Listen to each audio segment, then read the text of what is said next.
अल्हम्दुलिल्लाहि रब्बिल आलमीन वस्सलातु वस्सलामु अला सय्यिदिल अशरफिल अंबिया वल मुरसलीन।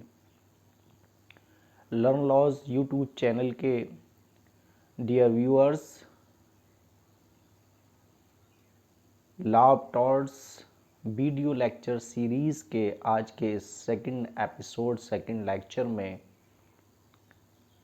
हम injuria sine damnum and damnum sine injuria legal maxims को हम कवर करने की कोशिश करेंगे। Basically injury is recoverable under law of torts, or the law of torts recovers the injury, whether is it without damage or with damage.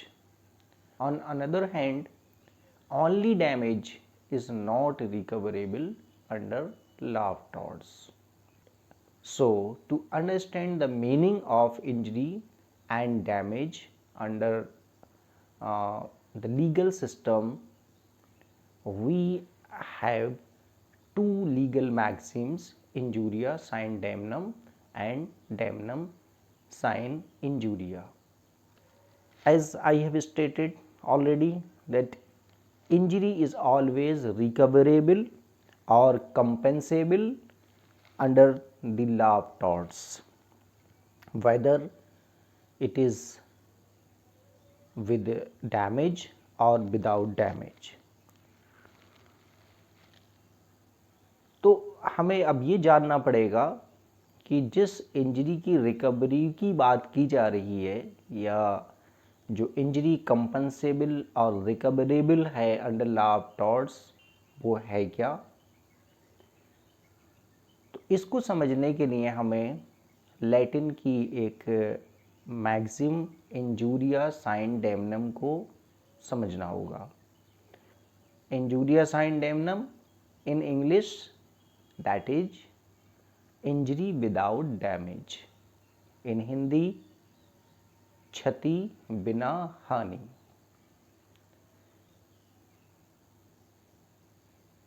और whenever there is a case of suffering loss of right or injury, it is even it is without damage is recoverable under law of torts. So what is injury? Injury means the violation of a protective interest. Injury means the loss of right. In medical terminology, injury is something different, which is any physical harm like cut, burn, swelling, etc. But in legal terminology, injury means the loss of right or the loss of a protective interest, a violation of a protective interest. All the citizens, all the people have certain rights which have been recognized by certain laws. So in case of violation of any right,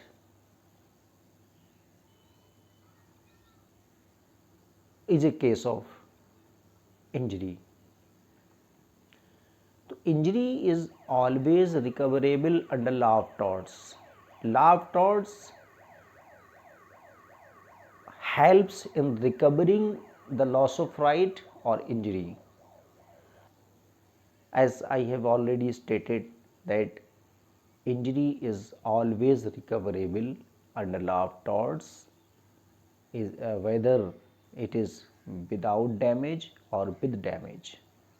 So we can understand the injury without damage with one of the most leading or benchmark judgment in case of Ashby versus White, which was decided in 1703. In this case, the court applied the maxim injuria sine damnum, which represents injury without damage। तो SV versus white का जो case है, इस case में जो मुकदमा court के पास आया, उसमें मुकदमा ये था कि म्यूनिसिपल कॉरपोरेशन के इलेक्शन में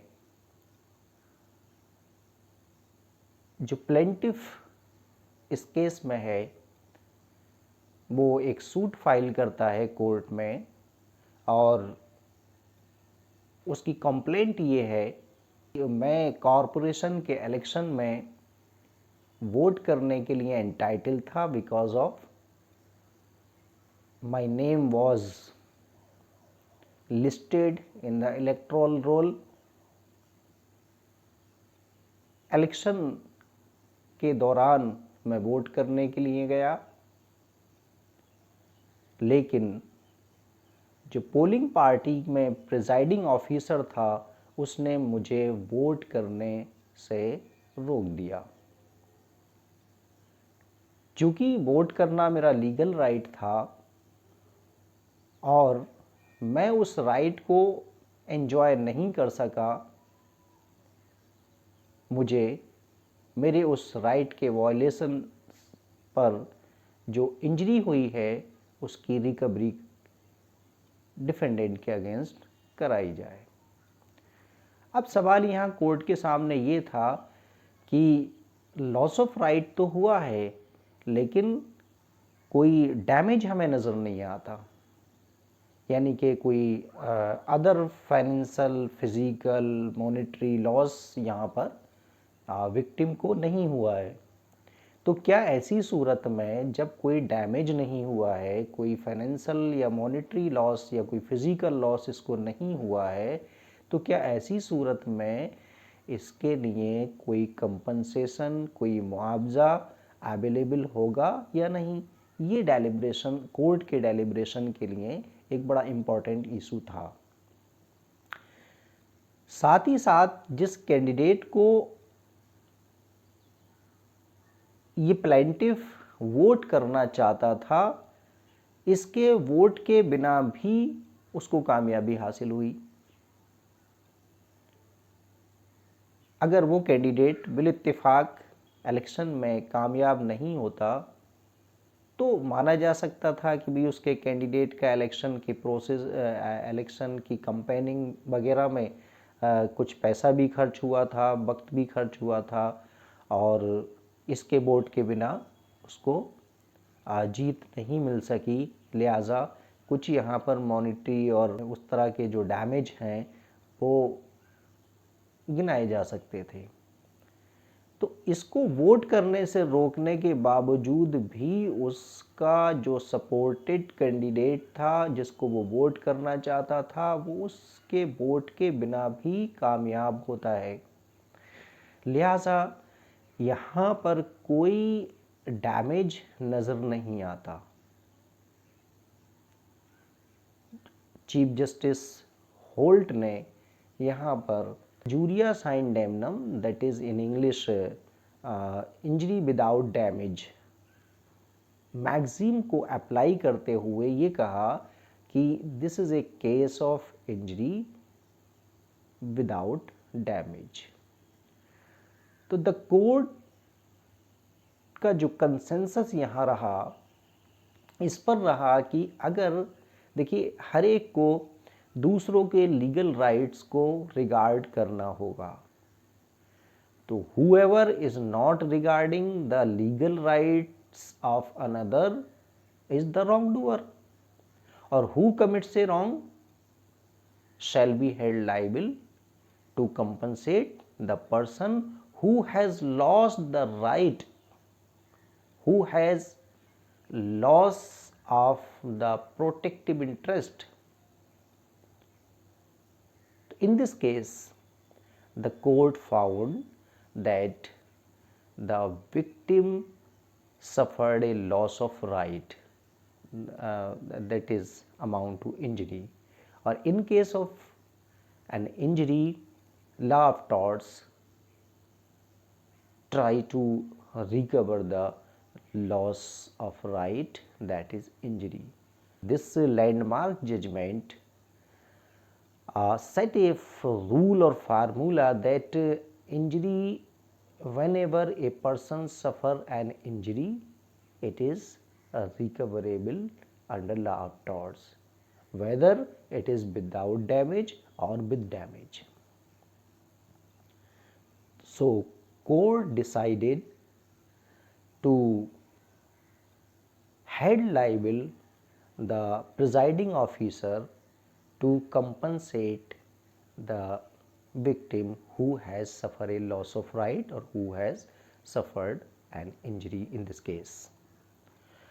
अब मुआवजा क्या होगा, क्या कंपनसेशन उसको दिलाया जाए? अगर हम मॉनिटरी कोई लॉस यहाँ हमें नज़र नहीं आ रहा है, तो कोर्ट ने कहा कि for the regard of the right of the victim, any compensation in the form of some money, so court decided to compensate the victim only with few bonds. Nominal सा एक मुआवजा कंपनसेशन यहाँ victim को दिलाया गया because of he suffered a loss of right. So as a mark of respect for the legal right, the court determined the liability of defendant to compensate the victim for the harm of his right. So this case Ashby versus White speaks about the recovery of an injury, the compensation for the victim who suffer a loss of right or who suffer an injury. So this case is a benchmark judgment of English court which determines or which evolve the fundamental principle of law of torts. It is a well known principle under law of torts that injury is always recoverable. Another very important maxim is damnum sine injuria, that is damage without injury. Just उसके एक reverse position यहाँ पर है, यानी कि वहाँ injuria sine damnum का मतलब था इंजरी विदाउट डैमेज, यानी कि लॉस ऑफ राइट हुआ है बिना किसी डैमेज के, बिना किसी हानि के. और इस सिचुएशन में हम कवर करते हैं उन चीज़ों को जहाँ पर डैमेज तो है लेकिन इंजरी नहीं है, लॉस तो है लेकिन लॉस ऑफ कोई फाइनेंशियल, कोई मॉनेटरी, कोई फिजिकल लॉस तो है लेकिन बिना किसी लीगल डैमेज के है, बिना किसी लॉस ऑफ राइट के है. तो if an injury is without damage or with damage, it is always recoverable under law of torts. But in case where there is only damage without injury, it is not recoverable or compensable under law of torts. तो इस situation को हम एक case law की मदद से जानने की कोशिश करेंगे. बहुत एक बेंचमार्क और एक बेंचमार्क जजमेंट है in case of Gloucester Grammar School. Justice YB Hillary इसमें प्रिजाइडिंग जज थे और इनके सामने एक केस आता है एक स्कूल के मालिक की तरफ से. स्कूल के मालिक का जो मुकदमा है, जो उनका क्लेम है, वो इस बात के लिए है कि हमारा स्कूल एक लीडिंग स्कूल था जिसमें स्टूडेंट्स की कोई कमी नहीं थी. हमारे स्कूल के एक टीचर ने स्कूल से रिज़ाइन करने के बाद एक दूसरा स्कूल स्टार्ट किया जिसके नतीजे में हमारे स्कूल के बहुत सारे स्टूडेंट्स वहाँ चले जाते हैं, और जिसकी वजह से हमारे स्कूल को फाइनेंशियल और मॉनेटरी लॉस का सामना करना पड़ा है। साथ ही साथ किसी तरह से सरवाइव करने के लिए ग्लूसेस्टर ग्रामर स्कूल के जो मालिक हैं उन्होंने फीस में भी कुछ कंसेशन किया ताकि वो बच्चे इनके स्कूल को छोड़ने से रुक जाएं। अल्टीमेटली हुआ ये कि बहुत बड़ी तादाद में बच्चे उस टीचर ने जो न्यू स्कूल स्टार्ट किया था वहाँ चले जाते हैं, और जिसकी वजह से ग्लूसेस्टर ग्रामर स्कूल में स्टूडेंट की स्ट्रेंथ कम हो जाती है, और जाहिर सी बात है कि स्टूडेंट्स की कमी होगी तो उनको जो फीस के तौर पर अर्निंग होती है उसका लॉस होगा। अब उस लॉस की, उस डैमेज की रिकवरी के लिए Gloucester grammar school suit file करता है अगेंस्ट दैट टीचर।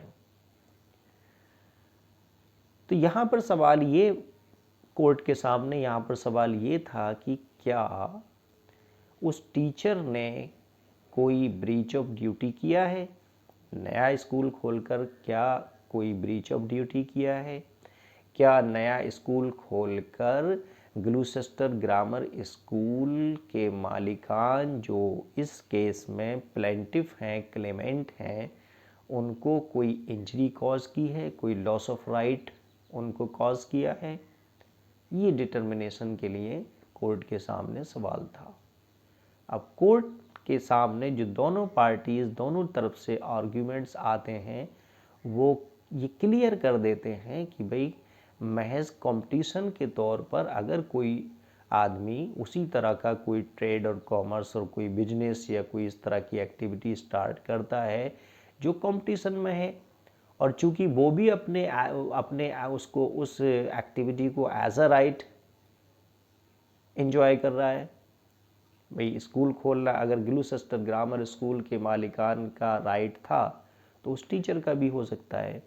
लिहाजा उस टीचर ने चूँकि अपने राइट को एंजॉय करते हुए एक स्कूल स्टार्ट किया है, और बाइलक उसके पास में ज़्यादा स्टूडेंट्स आते हैं, और वो ग्लूसेस्टर ग्रामर स्कूल के फाइनेंशियल और मॉनेटरी इंटरेस्ट के अगेंस्ट ये बात है, तो चूँकि कंपटीशन के तौर पर कोई भी आदमी स्कूल खोल सकता है, और अब इस स्कूल खोलने से किसी दूसरे स्कूल के स्टूडेंट्स की तादाद घट जाती है, या वहाँ पर जो रेवेन्यू आता है फीस से उसमें कमी आती है, तो यहाँ पर एक डैमेज तो है, फाइनेंशियल लॉस तो है, लेकिन कोई लीगल इंजरी नहीं है, कोई लॉस ऑफ राइट नहीं है, कोई किसी प्रोटेक्टिव इंटरेस्ट का वायलेशन उस टीचर ने नहीं किया है।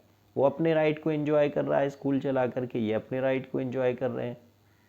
अब कंपटीशन के तौर पे अगर दो इदारे, दो स्कूल कॉलेजेस कहीं पर हो जाते हैं तो जाहिर सी बात है स्टूडेंट्स की तादाद पुराने इदारे में, पुराने स्कूल कॉलेज में उतनी नहीं बचेगी जितनी कि वो अकेला था तब थी।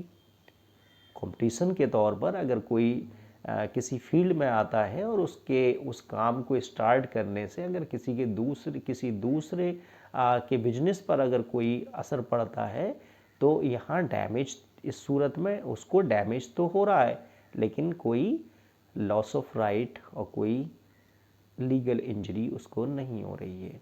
लिहाजा ऐसी सूरत में चूँकि इंजरी नहीं है, और अभी मैंने कहा कि injury is recoverable under law of tort. A law of tort recovers the loss of right or injury, whether it is with damage or without damage.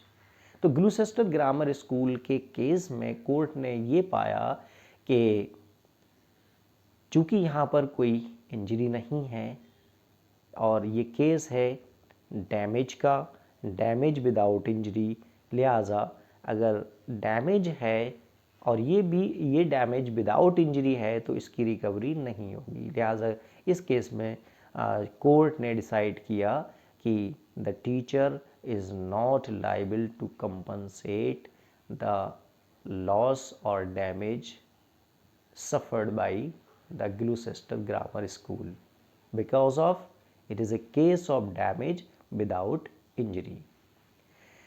तो law of tort legal rights को regard करता है, legal rights को respect देता है, और उसके violation पर जो इंजरी होती है या जिसको हम कहते हैं कि violation of right is amount to injury, तो उस सूरत में आपके वायलेशन ऑफ राइट्स की सूरत में लॉ ऑफ टॉर्ट हेल्प करता है, मानता है कि whoever is suffering a loss of right or injury is the victim or victim should be compensated by the person who has victimized him.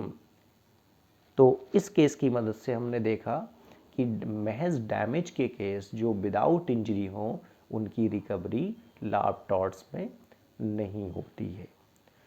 एक सूरत ये हो सकती है कि इंजरी विद डैमेज भी हो सकती है, यानी कि किसी को इंजरी भी हुई है और उससे किसी इंसिडेंट के चलते इंजरी भी हुई है और डैमेज भी हुआ है, ऐसे केसेस हो सकते हैं। तो इस सूरत में यहाँ रिकवरी, यहाँ कंपनसेशन मिलेगा because of the injury. For example, A has stolen B's bike, A ने बी की बाइक चोरी किया। So firstly A caused an injury to B because of the bike was a property and B has the proprietary right over the bike. अब B के पास में अपनी bike वाली जो संपत्ति है, बाइक की फॉर्म में जो संपत्ति है, उसको यूज़ एंड एंजॉय करने का उसके पास राइट है। जैसे ही ए ने बी की बाइक की चोरी की, उसने बी के प्रोप्राइटरी राइट को हार्म किया है, लिहाजा यहाँ लॉस ऑफ लीगल राइट है और it is amount to injury. तो यहाँ ए ने बी को फर्स्टली इंजरी कॉज किया है। साथ ही साथ जो एक बाइक का लॉस हुआ है ये था डैमेज, यानी कि अगर बाइक की कीमत फॉर एग्जांपल 50,000 रुपीज़ है तो एक मॉनेटरी लॉस भी है यहाँ पर 50,000 का, तो ये डैमेज है। अब इस एग्जाम्पल में हम देखें तो दोनों चीज़ें शामिल हैं, राइट टू प्रॉपर्टी भी इन्वॉल्व है और यहाँ पर जो एक मॉनेटरी इंटरेस्ट है वो भी इन्वॉल्व है। चूँकि ए ने बाइक को थेफ्ट करके बी को एक तो लॉस ऑफ राइट कॉज किया है, यानी कि बी के जो राइट है उसका नुकसान किया है, साथ ही साथ बी को इस एक्ट के होने से, इस एक्ट ऑफ थेफ्ट के होने से, जो कि एक रॉन्गफुल एक्ट है लॉ ऑफ टॉर्ट्स में भी, उसको 50,000 अराउंड का एक डैमेज हुआ है। ऐसी सूरत में अगर बी ए के खिलाफ सूट फाइल करता है तो in this situation the B can win the case because of he has suffered a loss of right. अब उसको जो 50,000 रुपीज़ का जो मॉनेटरी लॉस हो रहा है वो उसको अपने केस मुकदमे में बताएगा। तो चूँकि इसको इंजरी हुई है और इंजरी विद डैमेज है, तो अब इसको कोर्ट के लिए भी असेस करना आसान हो जाएगा कि भाई हाँ बाइक थी और उसकी कीमत 50,000 रुपये मान लीजिए थी, तो 50,000 रुपये का ए कंपनसेशन उसको दे। So I am repeating again, injury, whether it is with damage or without damage, is always recoverable, compensable under law of torts. But only damage which is without injury. तो in case of damage without injury, it is not recoverable, यानी कि damage is not recoverable under law of tort if it is without injury. But if it is with injury, it is also recoverable under law of torts. It was a very brief discussion about the injuria sine damnum, that is injury without damage, जिसको हम हिंदी में क्षति बिना हानि के कहते हैं, और second is damnum sine injuria, that is damage without injury, Hindi में जिसको हम हानि बिना क्षति कहते हैं।